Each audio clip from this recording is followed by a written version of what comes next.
नमस्कार, जय जोहार। क्या आप भी गवर्नमेंट एग्जाम्स की तैयारी करना चाहते हैं? क्या आप भी मेमोरी टेक्निक्स और ट्रिक्स के जरिए बहुत ही कम समय में स्मार्ट स्टडी करना चाहते हैं? क्या आप चाहते हैं कि सीजी व्यापम टॉपर आपको पढ़ाए? तो डाउनलोड करिए योगेंद्र साहू क्लासेस ऐप। यहाँ 10 से अधिक गवर्नमेंट एग्जाम्स क्रैक करने वाले और सीजी व्यापम टॉप करने वाले योगेंद्र सर CGPSC और सीजी व्यापम के अंतर्गत होने वाले सभी एग्जाम्स की तैयारी कराएं। तो डाउनलोड करिए Yogendra Sahu classes app to be the best, learn from the best.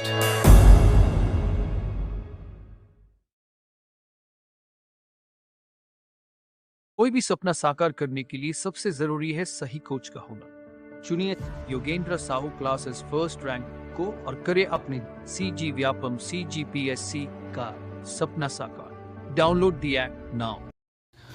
नमस्कार दोस्तों, स्वागत है आपका योगेंद्र साहू ऑनलाइन क्लासेस में। पिछले क्लास में हमने देखा था हलवा विद्रोह के बारे में और मैंने कहा था कि पर्टिकुलर मैं हर एक वीडियो में एक विद्रोह को कवर करते जाऊंगा तो आपको आसानी हो एक वीडियो में एक ही विद्रोह को आप अच्छे से पढ़ पाए। ठीक है, तो आज हम दूसरा विद्रोह देखते हैं, परलकोट विद्रोह। ठीक, अगर आपने पहला वीडियो नहीं देखा तो आप जरूर देखिएगा, बहुत ही इंपॉर्टेंट विद्रोह था, वो भी हलवा विद्रोह। जितने भी जनजातीय विद्रोह आएंगे सारे के सारे इंपॉर्टेंट हैं। ठीक, एग्जाम के दृष्टिकोण से आजकल जनजातीय क्षेत्र से क्वेश्चंस बहुत ही ज़्यादा पूछे जाते हैं, तो आपको ये बहुत ही इंपॉर्टेंट है, ये याद रखते चलिएगा। अब परलकोट का विद्रोह देखते हैं, तो ये कब से कब तक होता है? तो 1824-25 ईस्वी में होता है। कौन से शासक रहते हैं? तो महिपाल देव रहते हैं। मैंने आपको याद कराया था कि अजमेर सिंह के बाद जो दरियादेव के बाद जो लगातार 3 शासक आएंगे, महिपाल देव उसके में 1, भूपाल देव के में 2, भैरम देव के में 3, टोटल इस प्रकार से 1, 2, 3 के क्रम में हमने उनके शासन में होने वाले विद्रोह को पढ़ा था। तो महिपाल देव में 1 था, तो 1 कौन सा था? परलकोट का था।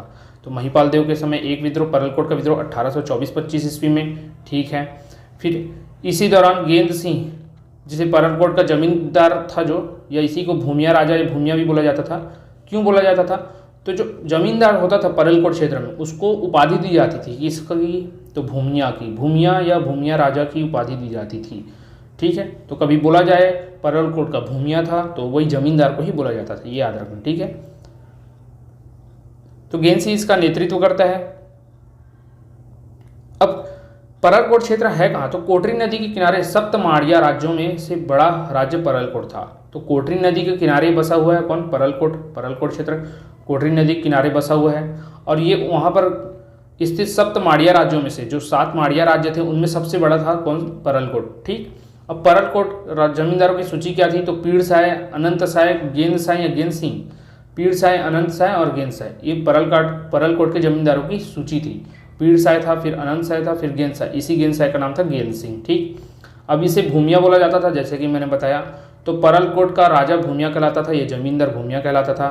काकती शासक समीपवर्ती बस्तर क्षेत्र में साम्राज्य विस्तार हेतु परलकोट के समीप पहुंचे, तब भूमिया राजक ने युद्ध के बजाय मित्रता की। ठीक है, और उसकी अधीनता को स्वीकार किया। तत्पश्चात उन्हें जमींदार के तौर पर शासन करने दिया गया।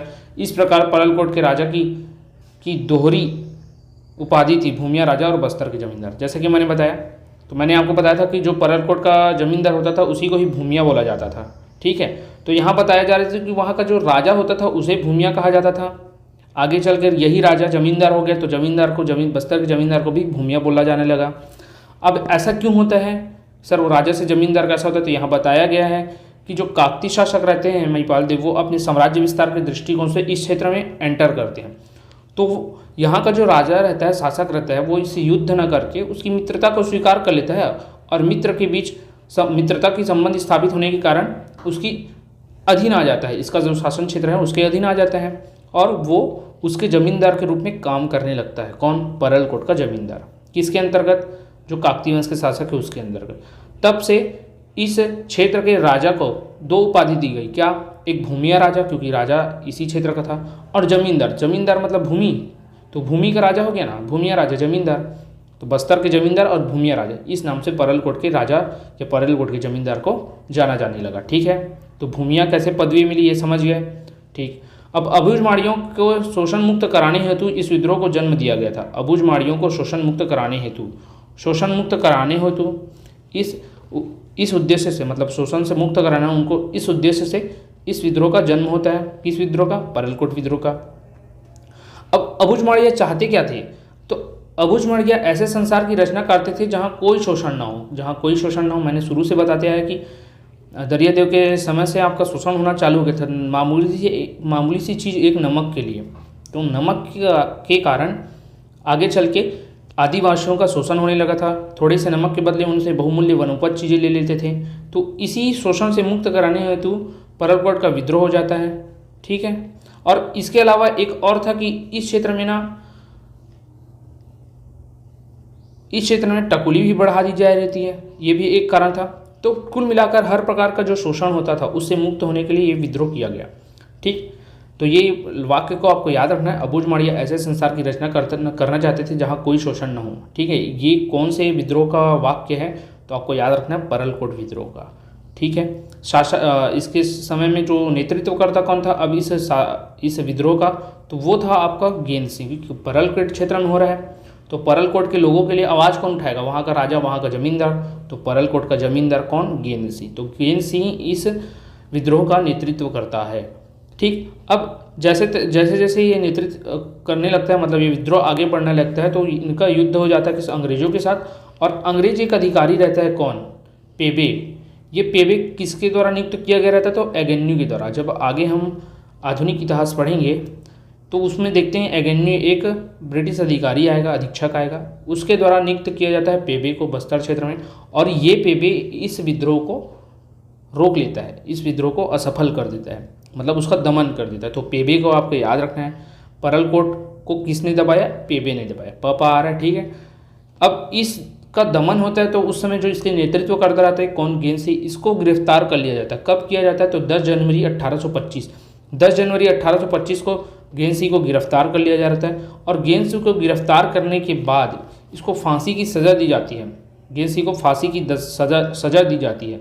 तो 20 जनवरी 1825 को इसको फांसी पर लटका दिया जाता है। कहाँ लटकाया जाता है, तो ये आप याद रखना कि परलकोट का जो महल था उसी के सामने इसे फांसी की सज़ा दी जाती है, ताकि जो जनजाति लोग हैं उनके मन में एक भय आ जाए कि कोई भी अब अंग्रेजी शासन के खिलाफ, अंग्रेजी सत्ता के खिलाफ आवाज़ ना उठा सके। इस वजह से इसे परलकोट के किले के सामने ही या महल के सामने ही फांसी पर लटका दिया जाता है। ये याद रखना है दोनों चीज़ें।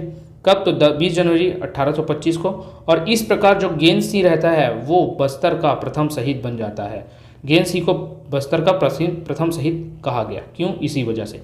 इससे पहले सर अजमेर सिंह को भी तो मृत्यु हुई थी, लेकिन अजमेर सिंह का जो मृत्यु हुआ था वो खुद के उत्तराधिकार के युद्ध के लिए हुआ था, न कि इनके संरक्षण के लिए, इनके आदिवासियों की। लेकिन जो शोषण के विरुद्ध आवाज़ उठाया किसने, गेंद सिंह ने, इस वजह से इसे प्रथम शहीद कहा गया। तो ये आपको याद रखना है, ठीक है। अब इसके अंदर कुछ विशेष पॉइंट दिए गए हैं, जैसे एगेन्यू ने चांदा के सैनिकों के सहयोग से गेंद सिंह को गिरफ्तार किया था। किसके सहयोग से, तो गेंद सिंह को पकड़ने के लिए पेबे को तो नियुक्त किया गया था। अब उसको पेबे को भी सहयोग किसका प्राप्त हुआ, तो चांदा के सैनिक, जो चांदा मतलब नागपुर चांदा उधर का जो क्षेत्र था जहाँ अन्य मराठा वंश के जो शासक चले आ रहे थे, जो कि अब अंग्रेजों के अधीन हो गए थे, उन्होंने सहायता प्रदान किया था गेंद सिंह को पकड़ने के लिए। फिर 24 दिसंबर 1824 को अंग्रेजों और मराठों के विरुद्ध परलकोट में एक आदिवासी एकत्र हो गए थे कि हम अब शोषण को स्वीकार नहीं करना है, इस वजह से। तो याद रखना है, इस विद्रोह के तहत 24 दिसंबर 1824, 24 आ रहा है, 24 दिसंबर 1824 को अंग्रेज व मराठा के विरुद्ध परलकोट में आदिवासी एकत्र हुए थे कि अब हमें शोषण को नहीं सहना है और हम उनके खिलाफ आवाज़ उठाएंगे, ठीक। फिर बस्तर के प्रभारी कौन रहते हैं, तो फ्रिटज राय रहते हैं, फ्रिट जराय करके रहते हैं, ने चांदा के कैप्टन पीयू से सहायता मांगी थी, वही बताया जा रहा है। बस्तर के प्रभारी सुप्रीटेंडेंट रहते हैं। एगेन्यू ने भी चांदा के सैनिकों का सहयोग लिया था, इसने भी चांदा के कैप्टन से सहयोग मांगा था, ठीक है। फिर विद्रोह का संचालन अलग अलग टुकड़ियों में मांझी लोग करते थे। विद्रोह का संचालन जो मांझी लोग किया करते थे, मांझी वहाँ के गांव का प्रमुख हुआ करता रहा होगा, वो लोग इसका संचालन करते थे।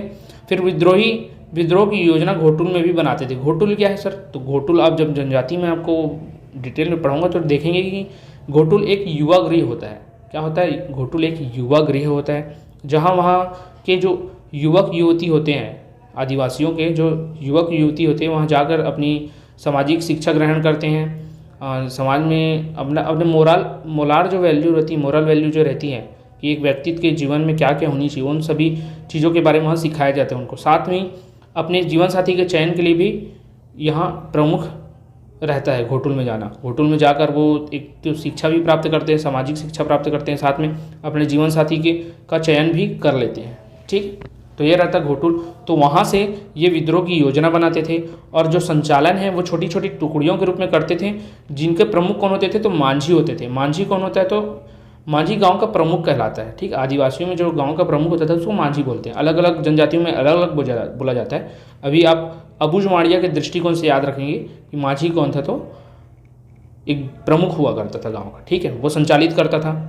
अब इनको पकड़ने के लिए क्या बताया गया कि चांदा के सैनिकों से सहायता प्राप्त किया। अब एगेन्यू मेन अधिकारी था। एगेन्यू के अंतर्गत जो बस्तर में प्रभारी था कौन, सुपरिटेंडेंट कौन था, तो फ्रिट्जराय था, फ्रिट्जराय।